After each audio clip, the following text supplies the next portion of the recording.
Kitchen design mistakes you don't want to make, part 2. In your new kitchen design, make sure that you are not putting in mainly doors on the bottom perimeter of your cabinetry.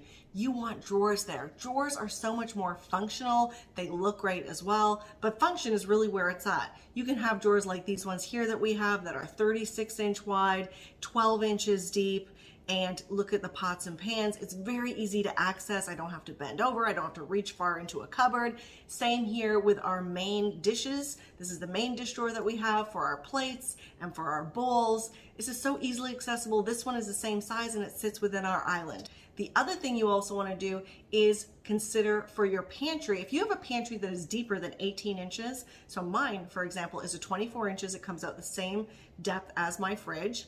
And it's harder to get into those cabinets. So you may open the doors, but once you open the doors, have a look here and you can see how we have pullouts. You do lose a little bit of space on either side. From the total of the cabinet, this cabinet here is 28 inches, and so the drawer within inside is 24 inches. So yes, I may lose a couple of inches off each side, but the functionality of me being able to get all the way to the back, easily roll these out, it's beautiful. It's a beautiful thing. So make sure you don't make the mistake of adding more doors than drawers, and your back will thank me for it later.